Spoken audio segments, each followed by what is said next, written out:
이제 의대 증원 논란 또 의료 개혁 이 부분에서 한번 질문을 드려볼게요. 지난 정부에서 갑자기 의대 정원을 2,000명 늘리겠다고 했어요. 그러니까 윤석열 대통령이 그냥 술 한잔 하시고 아니야 한 2,500명, 아니야 한 3,000명 이렇게 그냥 밤사이에 한 명씩 500명씩 1,000명씩 늘어나는 그런 상황. 뭔가 주먹구구식 같은 그런 느낌들.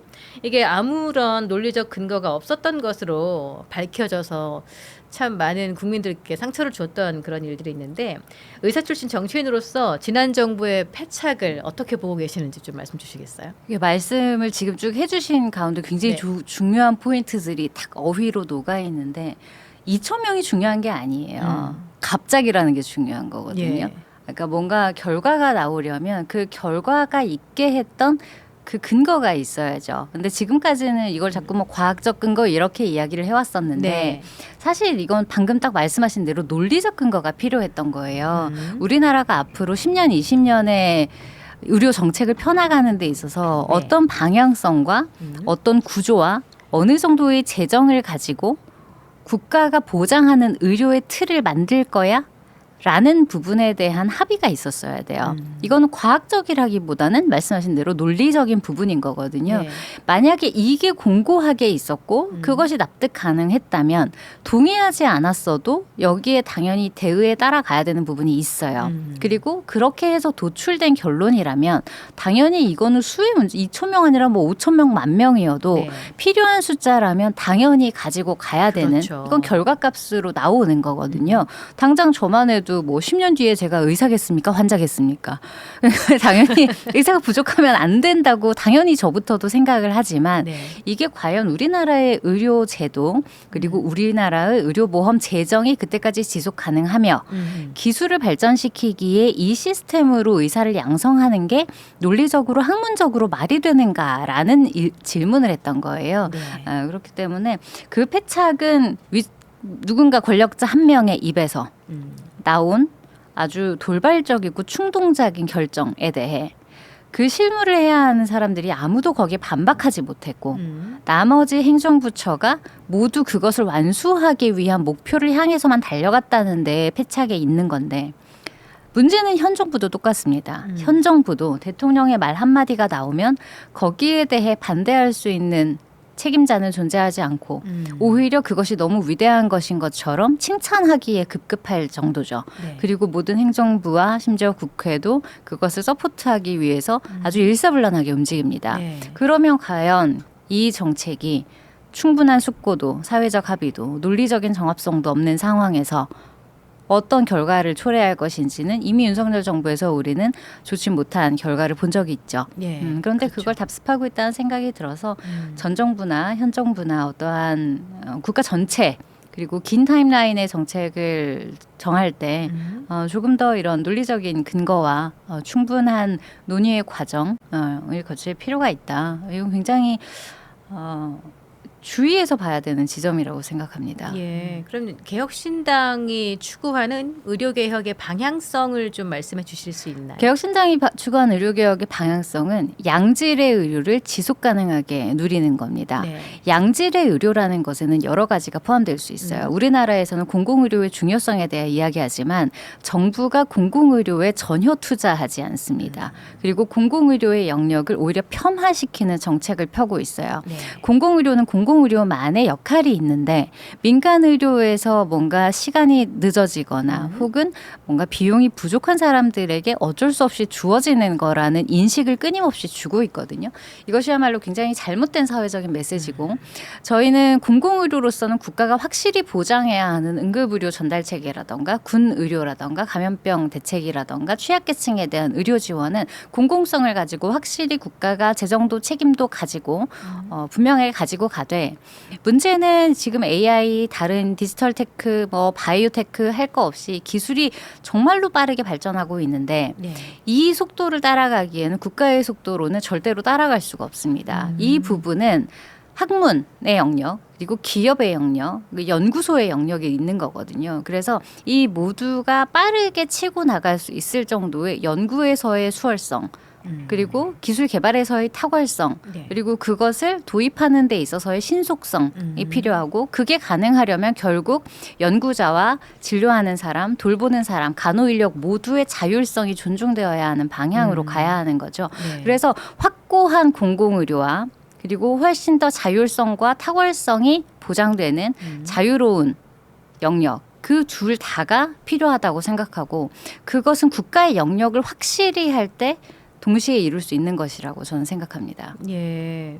지금 그러면은 9531님, 은령 김 9531님께서 질문 주셨는데요.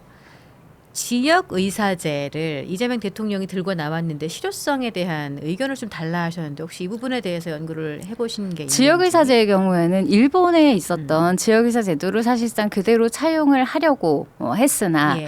일본의 지방자치 현황과 우리나라의 지방자치 현황이 다른 부분이 있고 그리고 이미 지역의료가 우리나라가 매우 많이 붕괴한 부분이 있기 때문에 그대로 차용해 오기에는 좀 어려운 부분이 있었습니다. 그리고 재정 문제도 있었고요. 그리고 일부 일본에서 실패 사례가 이제 나오고 있기 때문에 네. 그대로 도입하기 어려운 부분도 있었죠. 그런데 이와 동시에 일본에 있는 자치의과대학이라는 제도를 우리나라의 공공의대 지금은 공공의전원으로 지금 논의를 이어가고 있는 것 같은데 그 부분에 있어서 병합을 시키려는 노력이었어요. 네. 그런데 그러려면 지역의사제와 공공의사제도를 함께 논의를 했어야 합니다. 그래야 전 국토를 아우르는 그리고 장기적인 전망의 제도가 나올 수 있기 때문인데 지금 국회에서는 지역의사제가 굉장히 신속하게 통과가 먼저 됐어요. 그 이후에 또 갑자기 공공의대 이야기가 나오다가 네. 지금은 이제 공공의전원으로 논의가 옮겨가고 있는데 예. 그러다 보니 이 모두의 제도가 굉장히 파편화되어 있고 굉장히 단편적이고 하나를 이루기 위해 만들어내야 되는 재정의 양이 어마어마한데 그것에 대한 선택과 집중이 불가능한 구조입니다. 예. 그래서 지역의 의사를 충분히 일할 수 있도록 하자는 취지는 너무나 좋죠. 그런데 그 과정이 지역에는 아무나 갖다 놔도 돼라는 것으로 귀결돼서는 안 된다는 거죠. 아, 또 그렇게 될 수도 있겠군요. 그렇기 때문에 예. 저는 지역의사제가 처음에 통과됐을 때도 굉장히 반대를 구체적으로 했었고 하지만 그 당시에 정부의 설명은 네. 이건 재정이라도 먼저 좀 지원을 하기 위함이다라고 이야기를 했기 때문에 제가 지켜는 보고 있었습니다만 지금 이번에 공공의대나 공공의전원에 대한 논의가 또 이렇게 파편화된 형태로 이루어지게 되면 실제로 가야 할 돈과 인력과 계획이 굉장히 공중분해될 위험이 높다. 네.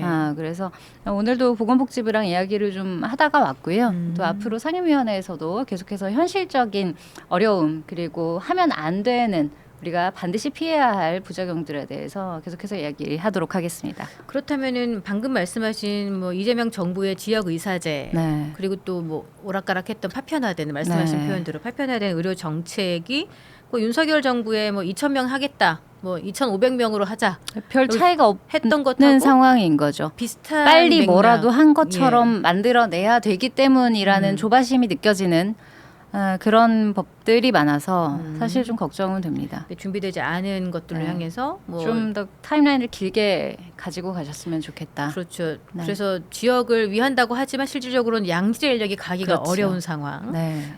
보여진다는 그런 진단이셨고요.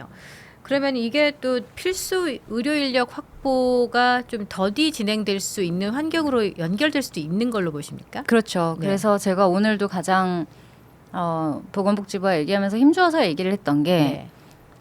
제가 방금 길게 타임라인을 가지고 가야 된다고 이야기를 드렸던 게 지역에서 필요한 건 그냥 1차 의료를 볼 사람이야 라고 굉장히 안일하게 생각을 하고 계시는 것 같아요. 예. 그런데 1차 의료라는 거는 수준이 요만큼밖에 안 되는 의사라는 뜻이 아니거든요. 제너럴하게 폭넓게 알면서 위험을 그 안에서 찾아낼 수 있는 굉장히 특별한 능력이어야 예. 지역의 1차 의료를 제대로 감당할 수가 있는데 정부에서 생각하는 것은 그냥 교육을 적당히 시켜놓은 뭔가 초임 의사라도 네. 그냥 환자를 볼 줄만 아는 면허만 있으면 1차 의료는 할 수 있지 않겠어? 라는 굉장히 안일한 이런 생각인 것 같아요. 그래서 예. 그건 굉장히 잘못된 거고 1차 의료를 그것도 특별한 인프라가 충분하지 않은 상황에서 환자를 보는 건 더 어려운 일이기 때문에 그러려면 그들이 충분히 훈련되고 충분한 경험이 있는 상태에서 현장으로 가는 것이 옳고, 그리고 그렇게 되려면 그들을 교육하는 사람들이 세대별로 있어야 합니다.